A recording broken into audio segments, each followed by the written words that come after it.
Primero de Juan, capítulo 2, versículo 18 en adelante.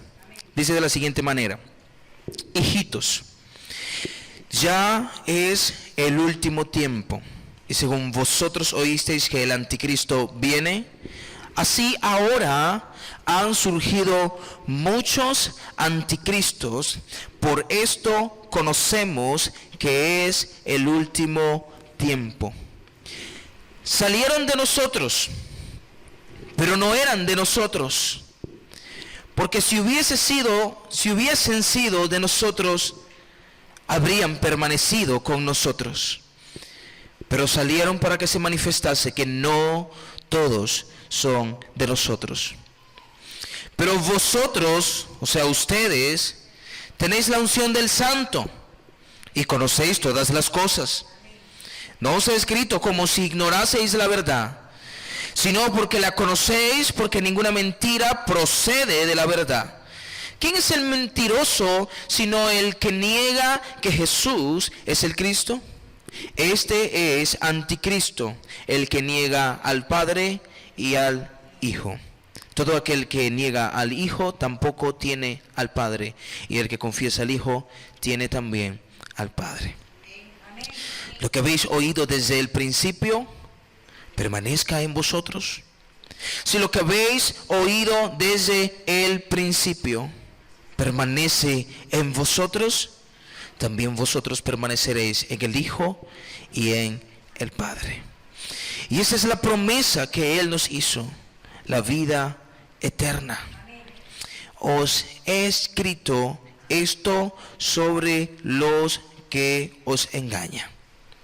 Pero la unción que vosotros recibisteis de Él permanece en vosotros, y no tenéis necesidad de que nadie os enseñe. Así como la unción misma os enseña todas las cosas, y es verdadera y no es mentira, según ella os ha enseñado, permaneced en Él.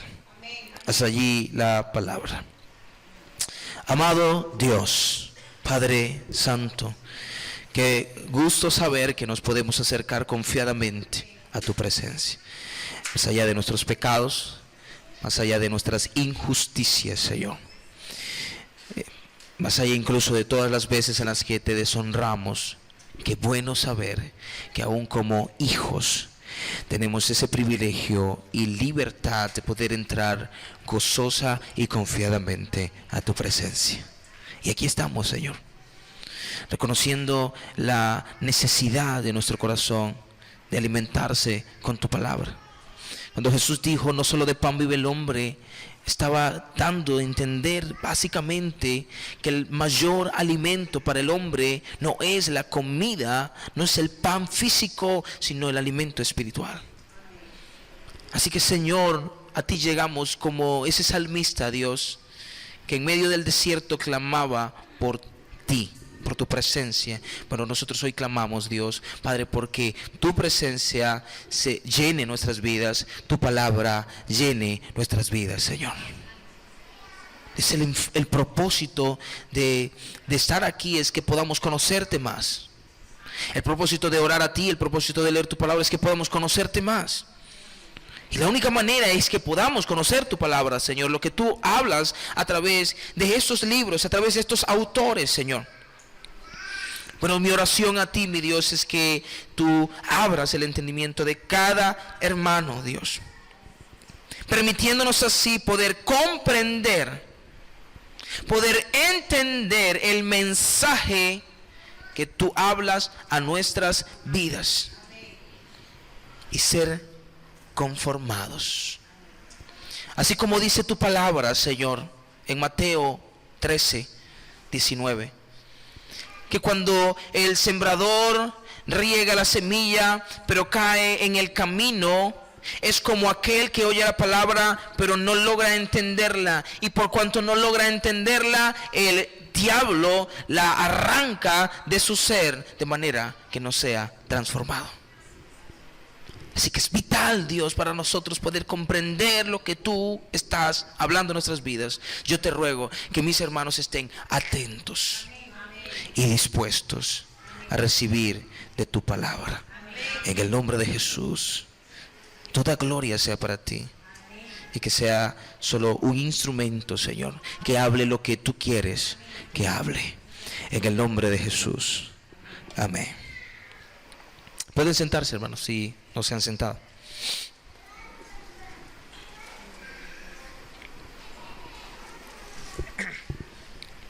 Bien, continuamos con nuestro estudio, hermano, del libro de Primera de Juan. Todavía seguimos en el capítulo 2. Creo que aquí hay un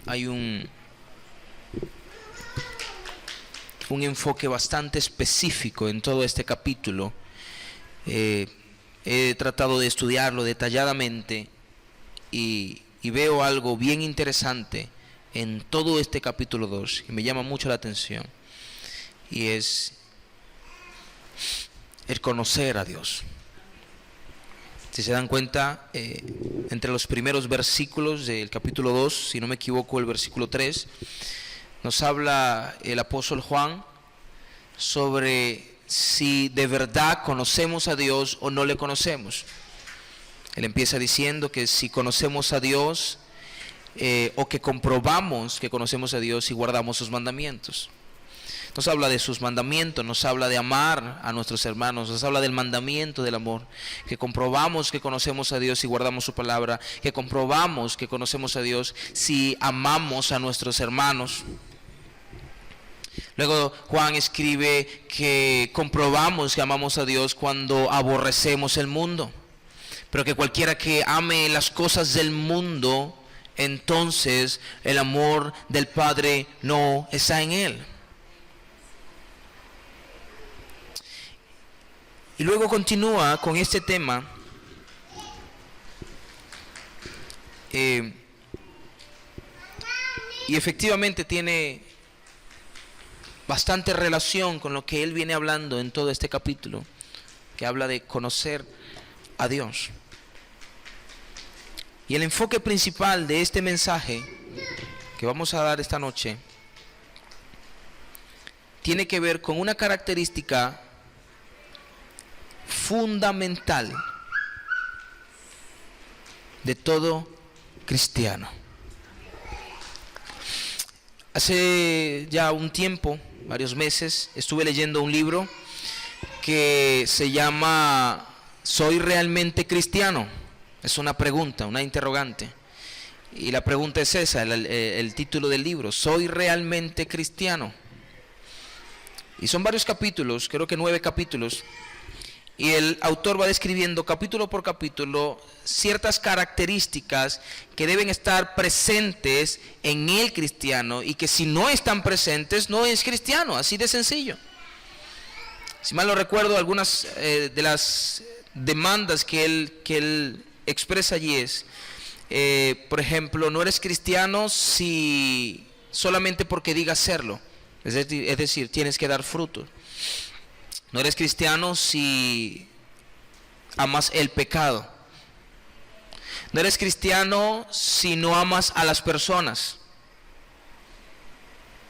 Pero había un capítulo que en lo personal me llama la atención porque tiene mucha relación con lo que estamos hablando esta noche, y es: no eres cristiano si no perseveras hasta el fin.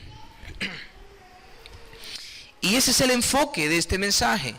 Y es la característica que Juan, me perdonan hermanos cada vez que me confunda, ¿sabe? Yo no sé qué manía tengo con Pablo, ¿verdad? Cada vez estoy tan enviciado con las cartas de Pablo, pues que siempre los confundo, ¿verdad? La característica que Juan está describiendo acá es la perseverancia. Es decir, en resumen, Juan está diciéndonos: no conoces a Dios si no permaneces hasta el fin, si no perseveras hasta el fin. O dicho de otra manera, compruebas que conoces a Dios si perseveras hasta el fin. Ahora, ¿perseverar en qué? Bueno, vamos a irlo viendo en detalle. Recuerden que la carta de Juan es una seria exhortación del apóstol a las iglesias, alertándoles en contra de los falsos maestros que se habían infiltrado en las congregaciones y que estaban contaminando a los hermanos más débiles con falsos conceptos acerca de Jesús y acerca del pecado y acerca del conocimiento. Creo que ya lo hemos mencionado en varias ocasiones a lo largo de este libro, de que hemos estudiado ese libro. Esta secta, esta falsa doctrina, estos falsos maestros constantemente buscaban contaminar a la iglesia, inculcándoles enseñanzas totalmente separadas del conocimiento que se les había impartido por parte de los apóstoles, totalmente contradictorias, hasta el punto de negar la eficacia de Jesús o la persona de Jesús como el Hijo de Dios, como quien vino al mundo, como quien vino en carne y murió por nosotros y resucitó, hasta el punto de negar el pecado, la carnalidad y por ende la necesidad de vivir en santidad, alejados de toda clase de pecaminosidad. Negando así incluso el conocimiento que viene de Dios, que viene de una íntima comunión con Dios, que viene de guardar los mandamientos de Dios, para irse detrás de un conocimiento totalmente diferente, totalmente contradictorio. Juan escribe una seria exhortación a esta iglesia, a estas iglesias, para que ellos puedan reafirmar su fe, para que ellos puedan, vulgarmente hablando, amarrarse los pantalones y comprobar a sí mismos que de verdad son hijos de Dios y por lo tanto no caerán en el engaño de los falsos. Ese es el enfoque de esta carta. Mientras que por un lado él está hablando, dirige su carta a sus hijos, a sus consiervos, a sus discípulos. Por otra parte, él cuestiona abiertamente cada una de estas herejías, cada una de estas falsas doctrinas que estos falsos profetas estaban inculcándoles. Así que el apóstol comienza este pasaje bíblico desde el versículo 18, hablando acerca un poco de estos falsos profetas. Y vemos como en el versículo 18, él no los describe como falsos maestros, él los describe como anticristos.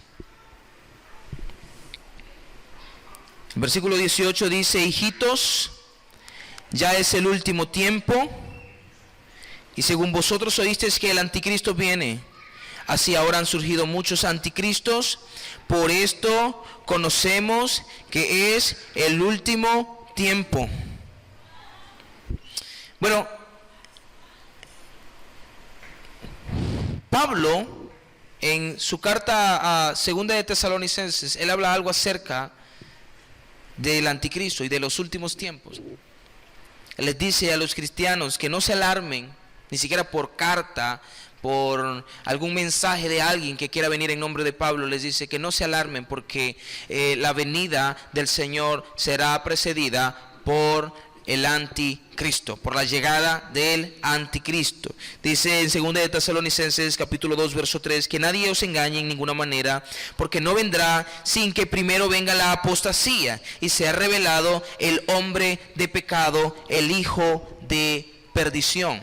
Y es esa figura que va a aparecer en los últimos tiempos, no sabemos exactamente cuándo, que va a aparecer y va a ser la antesala, o va a ser, o su presencia o su aparición va a ser el inicio de lo que se llama en la Biblia, o de lo que nosotros los cristianos entendemos como la gran tribulación.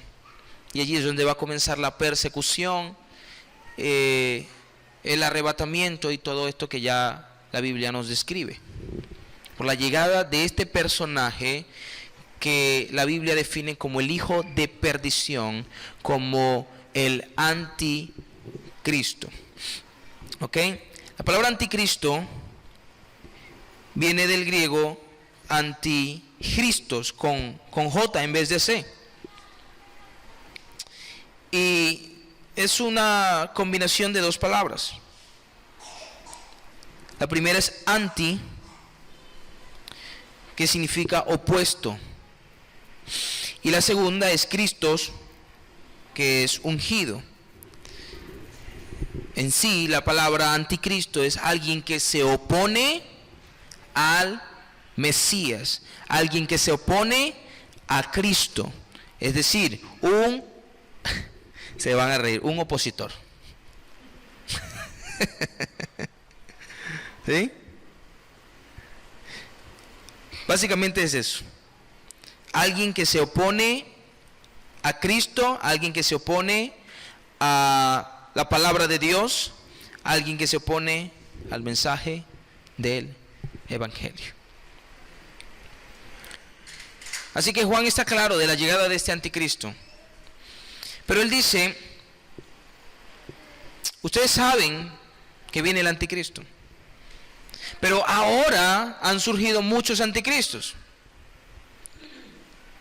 Ahora, entiéndase esto, no quiere decir que haya muchos anticristos.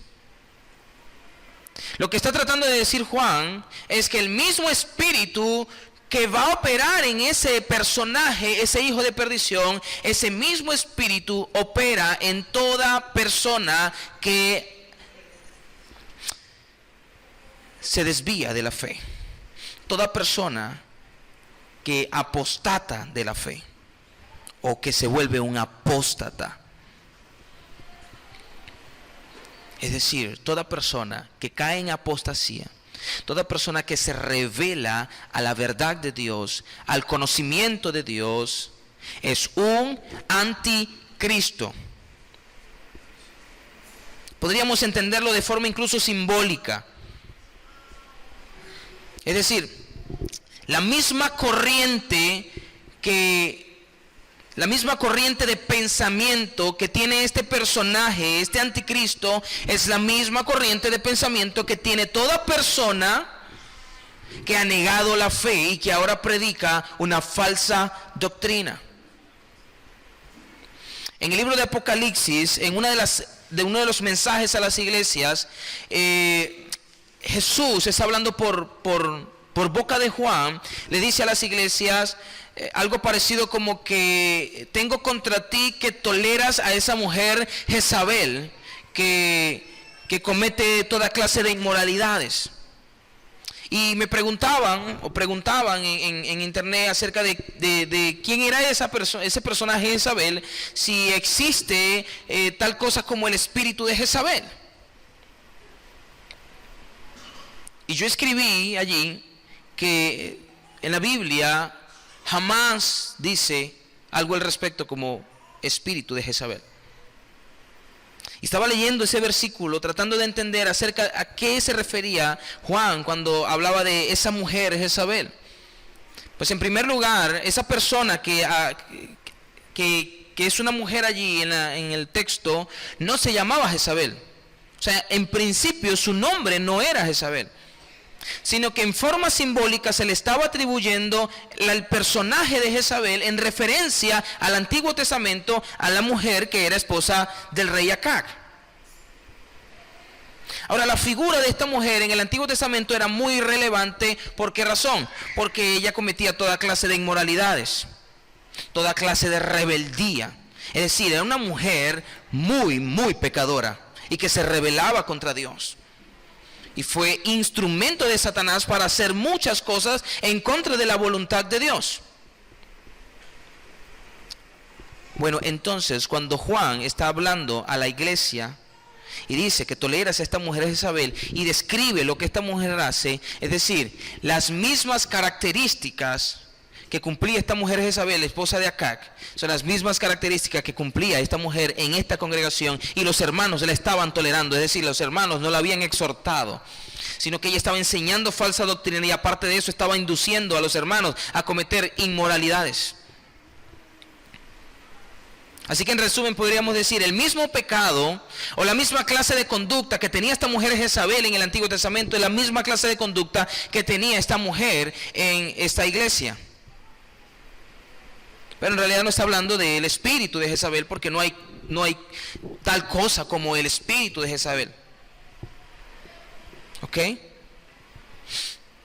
Bueno, yo creo que de la misma manera, lo que podríamos afirmar en este pasaje bíblico, y es especulativo en sí, es que podríamos utilizar este término anticristos. Me disculpen, hermanos. Esta era la alarma. Esa es otra cosa.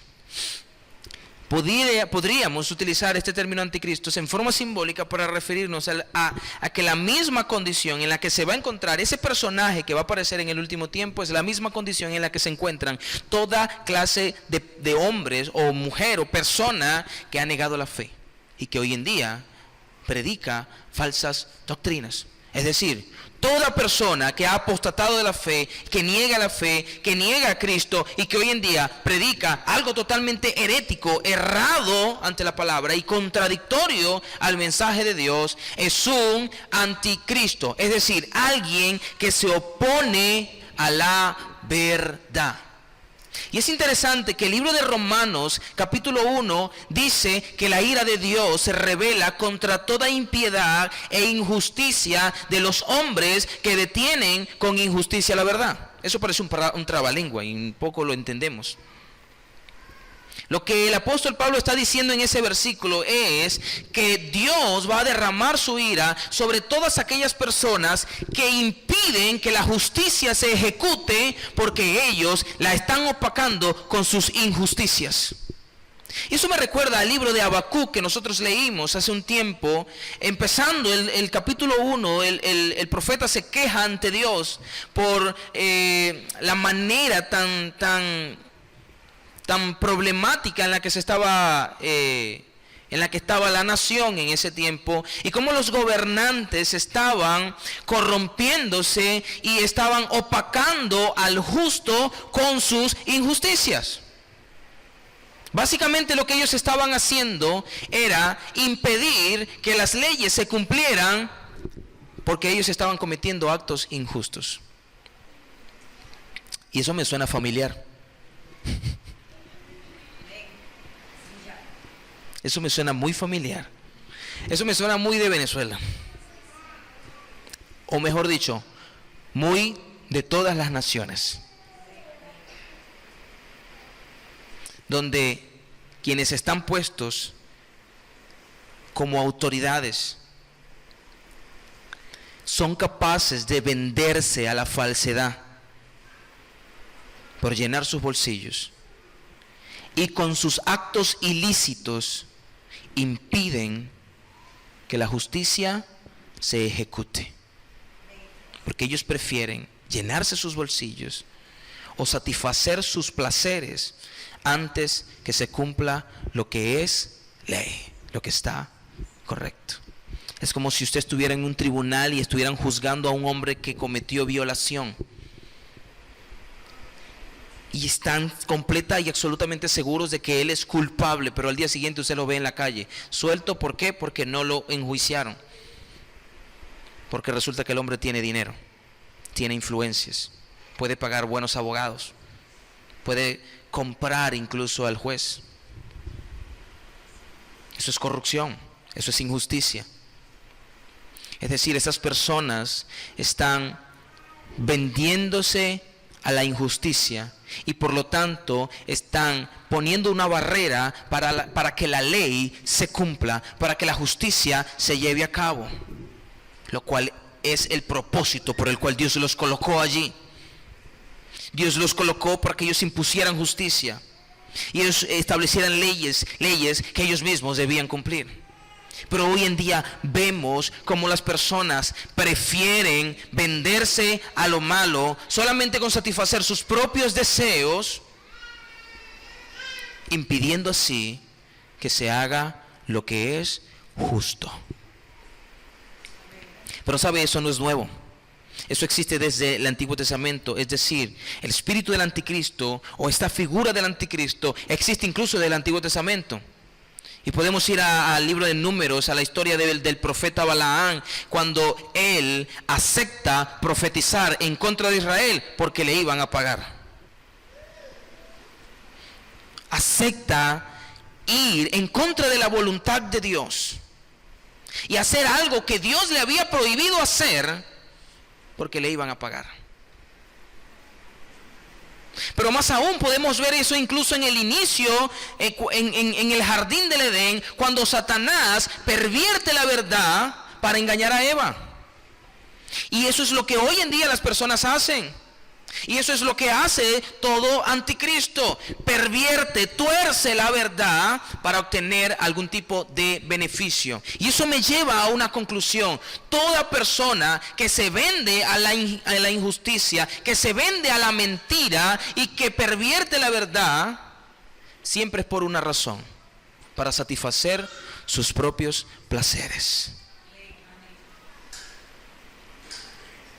Pues dice la palabra que ellos son opositores de la verdad, porque ellos con sus injusticias oprimen al justo. ¿Se da cuenta? Esos son los que la Biblia describe como anticristos.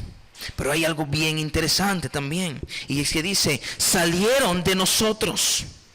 Pero en realidad no eran de nosotros, porque si hubieran sido de nosotros, habrían permanecido con nosotros. Mire lo que está diciendo: salieron de nosotros.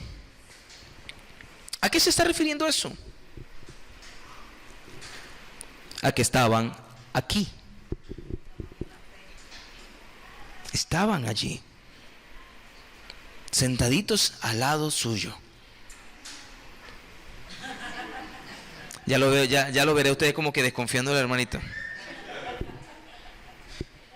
Todo el mundo se mira raro, todo el mundo empieza a desconfiar de sí mismo. ¿Será que este es anticristo?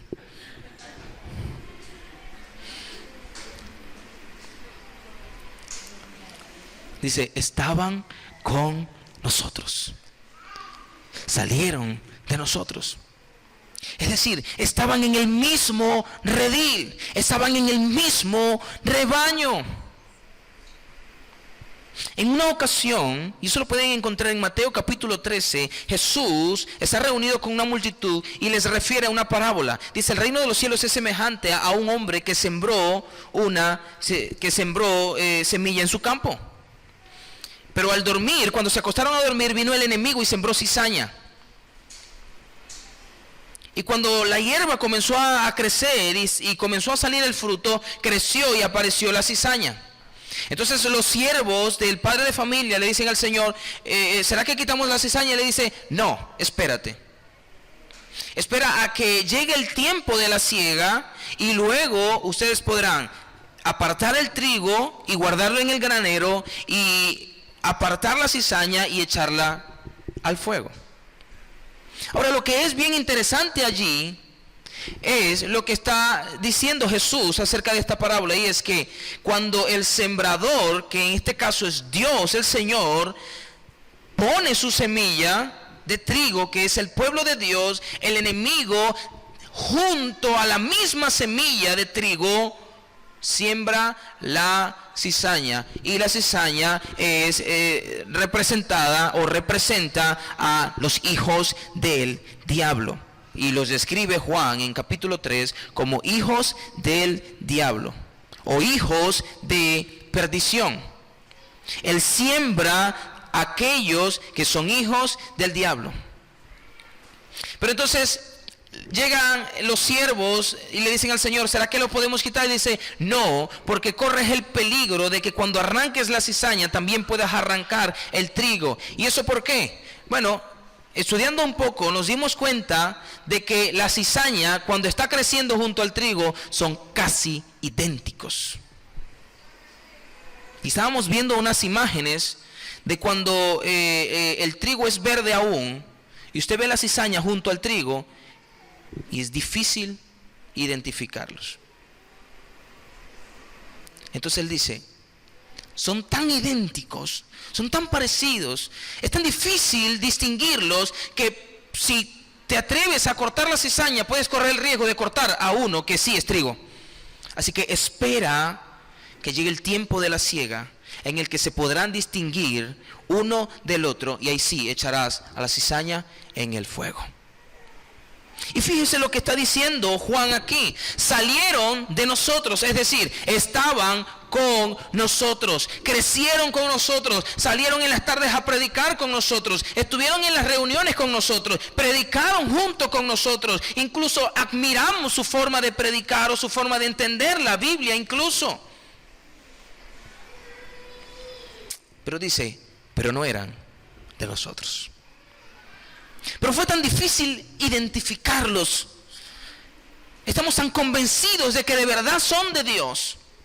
Pero llega un momento en el que comienza Dios a exponer a la luz su verdadera naturaleza. Y entonces nos damos cuenta que en realidad ellos nunca fueron de Dios.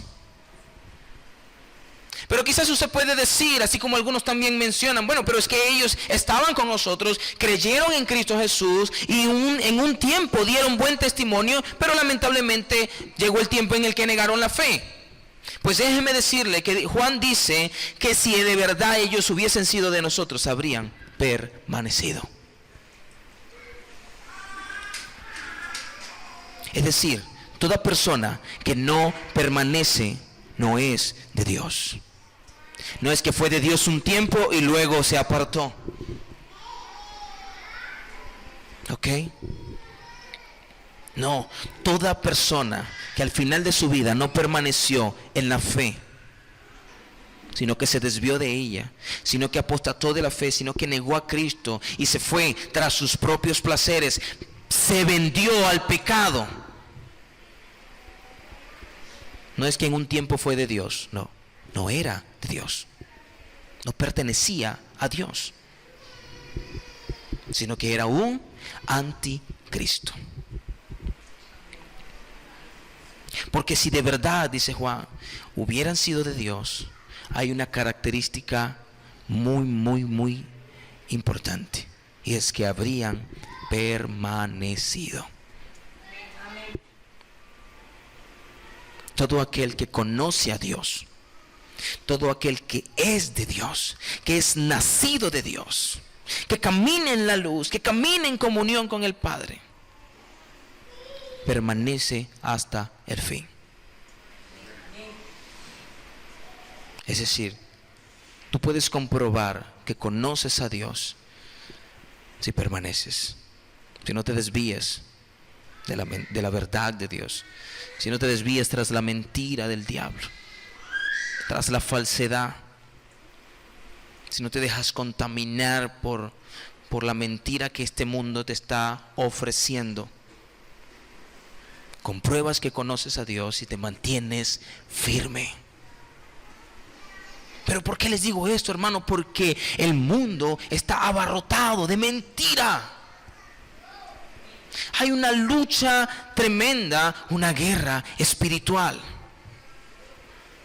Y es la verdad de Dios que tiene que ser proclamada en un mundo que está sometido a la mentira del diablo.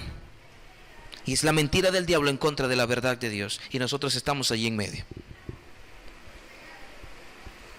Y nuestra lucha es proclamar la verdad para que toda mentira sea puesta al descubierto y los hombres puedan ver la luz.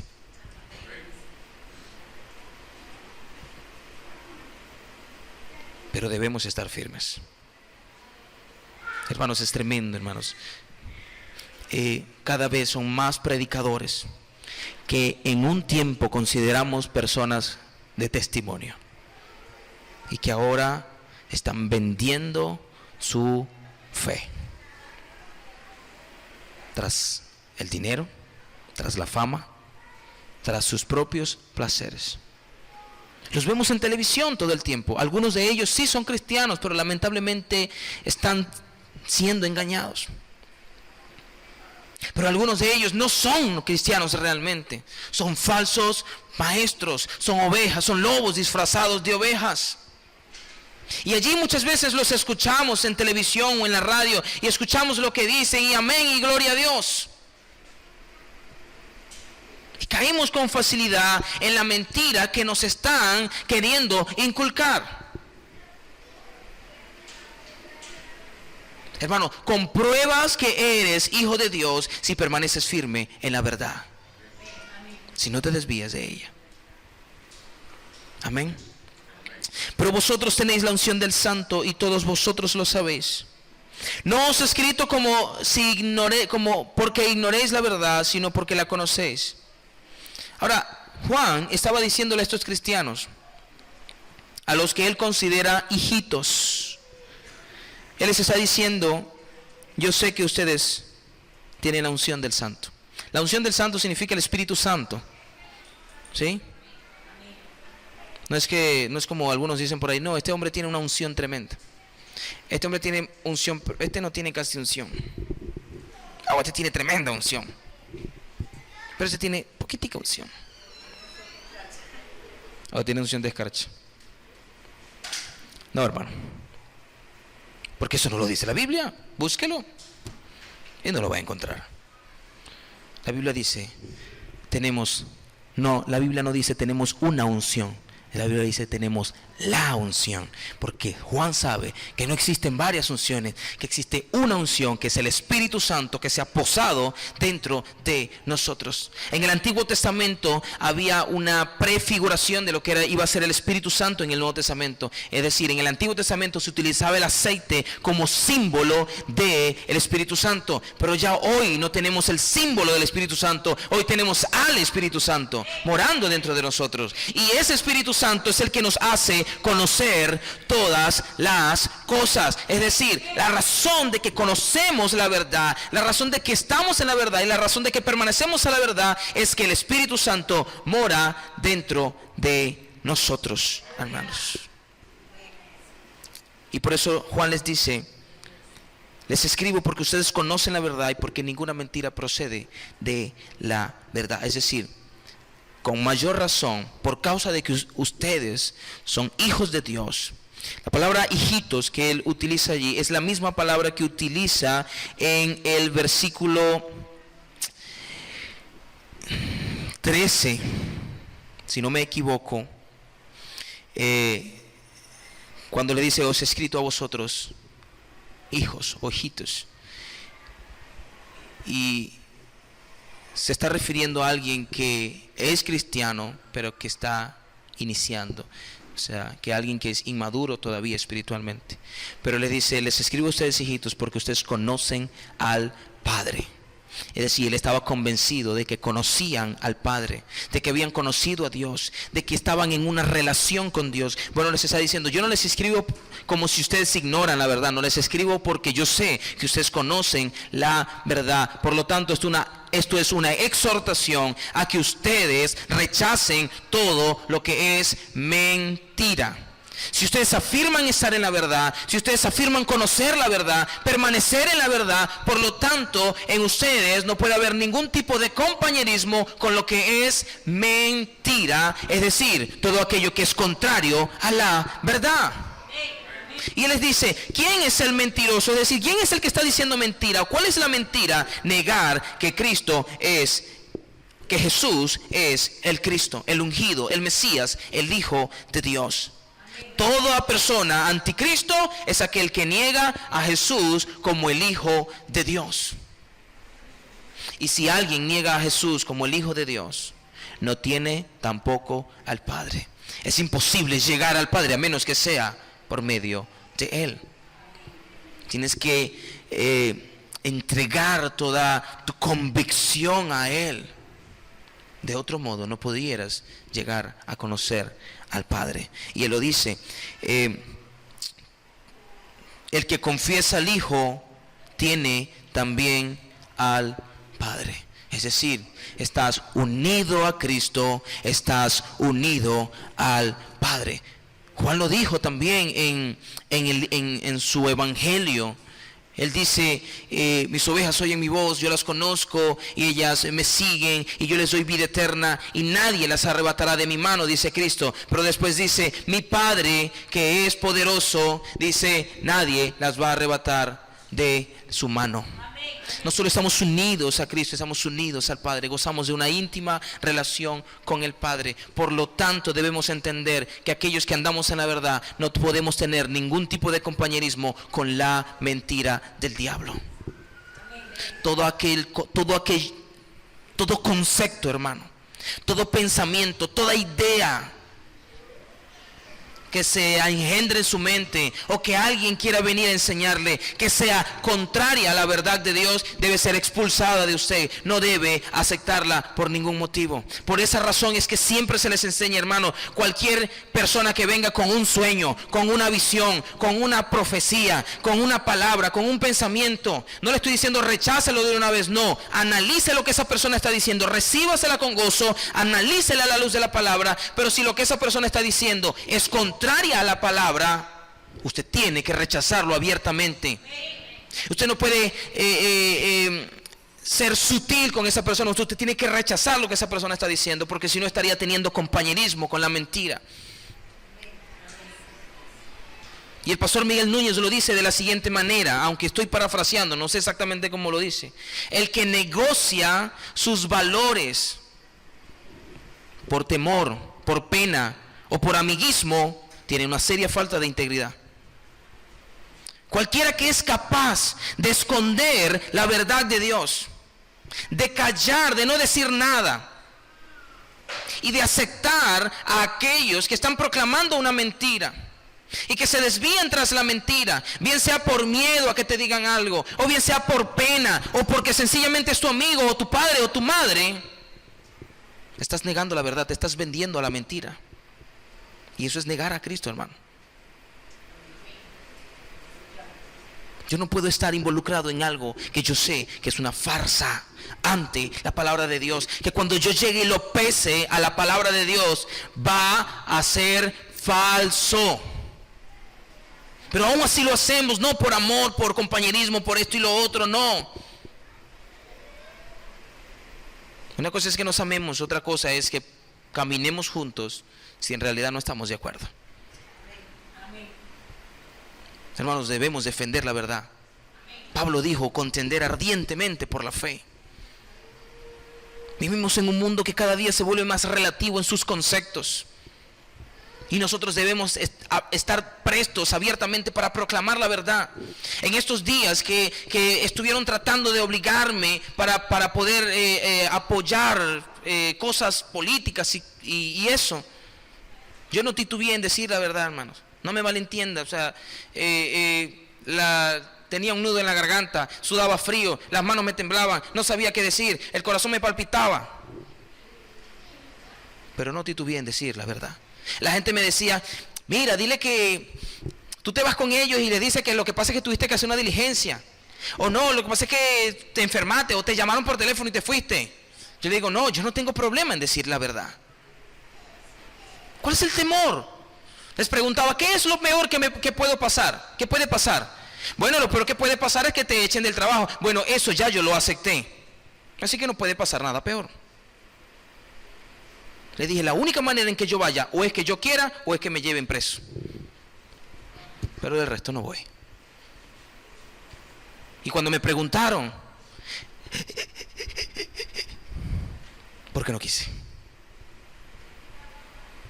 No, pues que, mira, pues que se me olvidó. Ay, discúlpame, se me olvidó. Fue mi error, pero después para la próxima voy. Para la próxima era el día siguiente. Ahí sí me iban a pelar.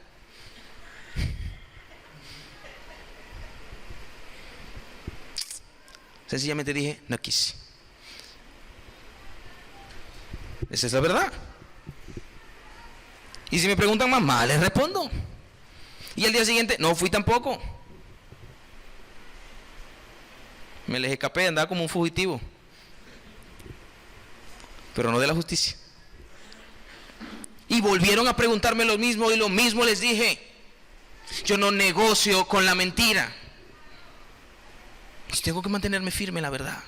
Que si me votan, bueno, se supone que Dios controla mi vida, se supone que Dios guarda mi vida, se supone que toda mi vida está en las manos del Señor. Se supone entonces que si me votaran es porque así Dios lo está determinando por su voluntad y todas las cosas son para bien. Amén. Pero muchas personas dicen, yo estoy de acuerdo con lo que tú dices, pero yo tengo necesidad. Y son capaces de fingir que están de acuerdo. Si alguien les preguntara si están de acuerdo, ellos le dirían calladito que no están de acuerdo. Pero si les piden que levanten la mano y dicen que tal vive, ellos lo harían por temor a que no los echen de sus empleos. No, hermano, yo no voy a negociar con la mentira. ¿Ve? Ahora, si usted me pregunta, hermano, usted es un hermano ejemplar, hermano, Dios lo bendiga, Dios lo siga usando. Hermanos, eso no fui yo. Eso fue el poder de Dios, porque sin el poder de Dios, hermano, ya me hubiese hecho. Fácil,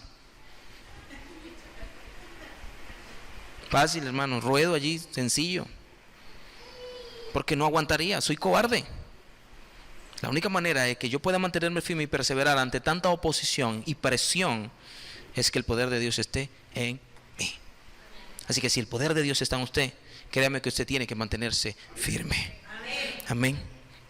En cuanto a vosotros, que permanezca en vosotros lo que oísteis desde el principio. Si lo que oísteis desde el principio permanece en vosotros, vosotros también permaneceréis en el Hijo y en el Padre. La evidencia máxima, más concluyente, más absoluta de que tú conoces a Dios es que estás permaneciendo firme, inconmovible en la verdad y no negocias con la falsedad ni la mentira. Porque negociar con la mentira es negociar con el diablo. Y tener compañerismo con la mentira es tener compañerismo con Satanás. Y cualquiera que ame al mundo y las cosas del mundo es un enemigo de Dios. Hermanos, esto no es para tomarlo a la ligera. Estamos viviendo tiempos críticos. Y yo me sentaba cuando esa vez que me les escapé y estaba ya sentado en el complejo ferial esperando a mi papá, yo me sentaba y diciendo, esto no es nada. ¿Qué pasará cuando de verdad me apunten con una pistola en la frente para que yo niegue a Cristo? Porque eso sí será la persecución. ¿Qué pasará cuando sí tenga que correr a las montañas para esconderme? Eso sí será la persecución. Eso que estoy viviendo, decía yo, eso no es nada.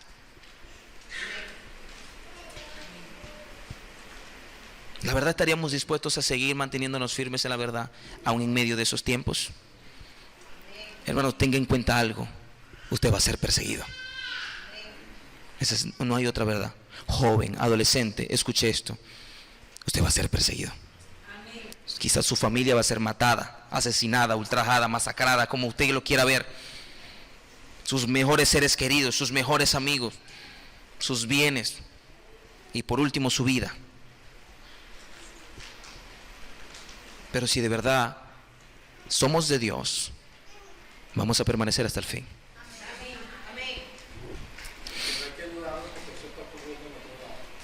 Sí. Escuche, si permanecen en aquello que han oído desde el principio, lo que Juan está diciendo es el Evangelio, es decir, lo que ustedes han oído de Jesús por boca de los apóstoles, la revelación de la palabra de Dios por boca de los apóstoles. Los apóstoles hablaron inspirados por Dios, fue la palabra de Dios que fue revelada a través de sus palabras, la palabra de los apóstoles. Entonces cualquiera que se mantenía firme en esa palabra, en esa enseñanza, en ese Evangelio que los apóstoles les habían predicado, estaba comprobando que era de Dios. Juan estaba seguro que su palabra era la palabra de Dios, que él estaba hablando inspirado por Dios. Y Pablo lo dice también en otra parte, le dice, cualquiera que no esté de acuerdo con las palabras que estamos hablando, no se junten con él. Así de sencillo. Porque ellos estaban seguros de que lo que ellos estaban diciendo era palabra inspirada por Dios. Claro, ellos hablaron inspirados por Dios. Nosotros no hablamos inspirados por Dios. A nosotros sí nos tienen que evaluar la palabra. Por ejemplo, yo estoy predicando aquí, usted tiene que llegar a su casa a evaluar lo que yo estoy diciendo. Pero ellos no. Lo que ellos dijeran, amén, hermanos, ellos hablaban inspirados por Dios. Juan sabía que sus palabras eran las palabras de Dios. Bueno, y lo que él les había enseñado a sus discípulos, a su iglesia, él les dijo, cualquiera que permanece en eso que se les enseñó, que es el verdadero evangelio, entonces está comprobando que permanece en el Hijo y permanece en el Padre. Y si permaneces en el Hijo y en el Padre, tienes una promesa, dice, la vida eterna. Cualquiera que permanece fiel a Dios, obedeciendo su palabra y creyendo firmemente en el evangelio de Cristo, el que nos ha sido revelado en su palabra, tiene una promesa inconmovible que Dios jamás va a dejar de cumplir, y es la vida eterna.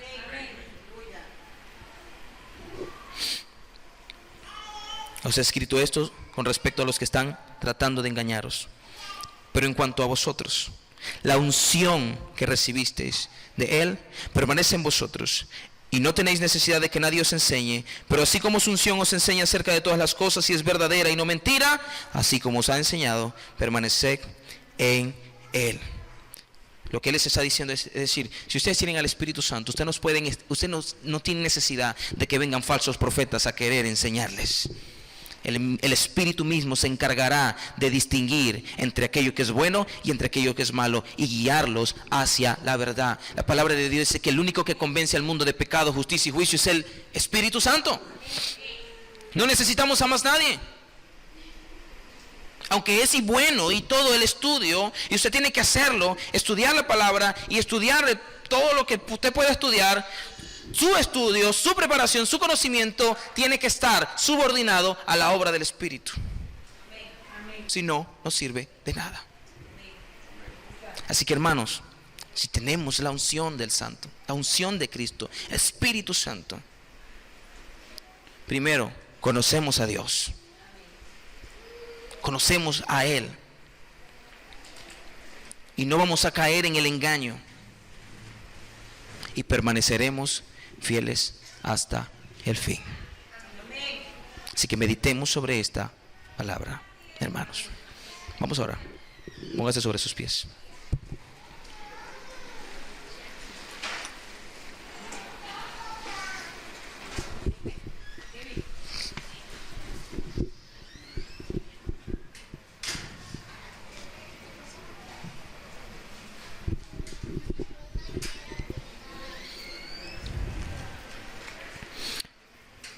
Creo que hoy los vi un poquito más animados, hermanos. El día domingo estaban como que muy... Vamos a orar, hermanos. Creo que no hay cosa más fundamental en esta noche, y es que ustedes se vayan llenos de la palabra de Dios. Cualquiera que salga de este lugar y no entendió ni una jota de lo que yo dije o de lo que el Señor trató de dar a entender, sencillamente perdió su tiempo.